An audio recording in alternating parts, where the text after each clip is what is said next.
ഇപ്പോൾ അർജുന്റെ സഹോദരി ഭർത്താവ് ജിതിൻ നമുക്കൊപ്പം ചേരുന്നു. ജിതിൻ, ഇപ്പോൾ കാലാവസ്ഥ അനുകൂലമാവുകയാണെങ്കിൽ തിരച്ചിൽ പുനരാരംഭിക്കുമെന്നായിരുന്നു കർണാടക സർക്കാർ പറഞ്ഞത്. ഞാൻ മനസ്സിലാക്കുന്നത് നിലവിൽ അവിടുത്തെ കാലാവസ്ഥയൊക്കെ അനുകൂലമാണെന്നാണ്. എന്താണ് നിങ്ങൾ ഇപ്പോൾ ആവശ്യപ്പെടുന്നത്? തിരച്ചിൽ വളരെ വേഗം പുനരാരംഭിക്കണമെന്ന് തന്നെയല്ലേ?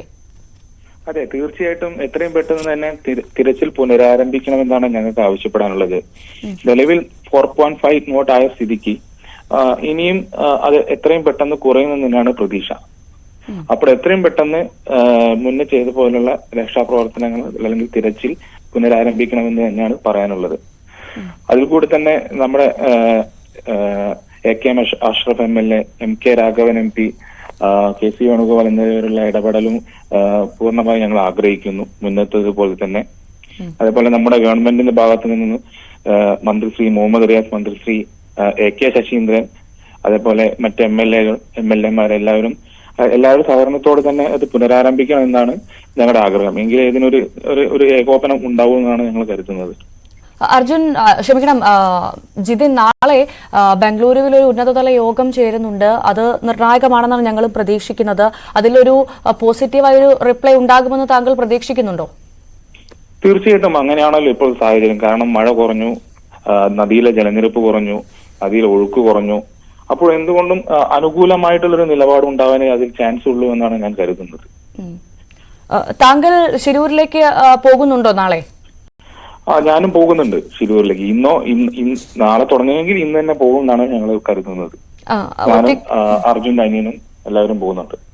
ജിതിൻ ഒറ്റയ്ക്കാണോ അല്ലെങ്കിൽ കുടുംബത്തിൽ മറ്റാരെങ്കിലും ഉണ്ടോ കൂടെ? അർജുന്റെ ചെറിയ അനിയൻ കൂടെ വരും. അത് ശരി. ഓക്കെ, നിലവില് വീട്ടുകാരുടെ ഒരു അവസ്ഥ എന്താണ്? കാരണം 27 ദിവസം പിന്നിട്ടു. എന്താണ് അമ്മയും സഹോദരിയും ഒക്കെ ഇപ്പൊ പറയുന്നത്?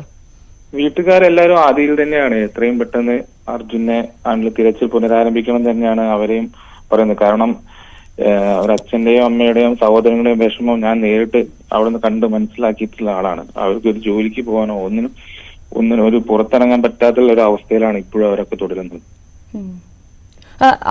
ജിതിൻ, ഇപ്പോഴും ഈ രക്ഷാദൌത്യ സംഘം തുടക്കം മുതൽ പറയുന്നത് ലോറിയുടെ ക്യാബിനിൽ അർജുൻ ഉണ്ടാകുമെന്നത് തന്നെയാണ്.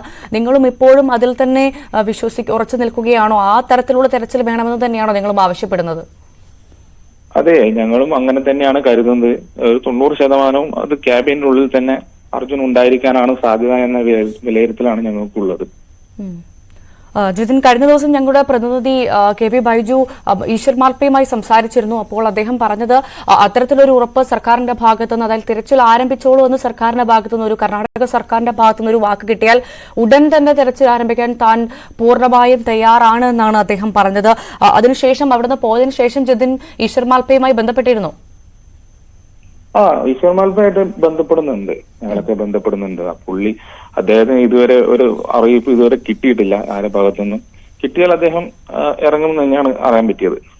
തീർച്ചയായും ഇതുവരെയുള്ള സർക്കാരിന്റെ ഇടപെടലൊക്കെ പൂർണ്ണമായും തൃപ്തിയുണ്ടല്ലോ കുടുംബത്തിനും ജിതിനും ഒക്കെ, അല്ലേ? അതെ, ഒന്നുകൂടി പെട്ടെന്ന് ആക്കണം എന്നുള്ള ആവശ്യമാണ് ഇപ്പൊ ഉന്നയിക്കാനുള്ളത്. എത്രയും ദിവസം കഴിയുന്തോറും അതിനൊരു മങ്ങലേൽക്കുന്ന സാഹചര്യമാണുള്ളത്. അപ്പൊ പെട്ടെന്ന് തന്നെ തുടങ്ങണം എന്നാണ് ആഗ്രഹം. തീർച്ചയായും എന്തായാലും വളരെ പെട്ടെന്ന് തന്നെ കഴിയുന്ന ദിവസം വളരെ വേഗത്തിൽ തന്നെ ആ തിരച്ചിൽ പുനരാരംഭിക്കട്ടെ. എന്തായാലും സർക്കാർ ഒപ്പമുണ്ട്, ഞങ്ങളും ഒപ്പമുണ്ട്. വളരെ നന്ദി ജിതിൻ ഞങ്ങൾക്കൊപ്പം ചേർന്നതിന്.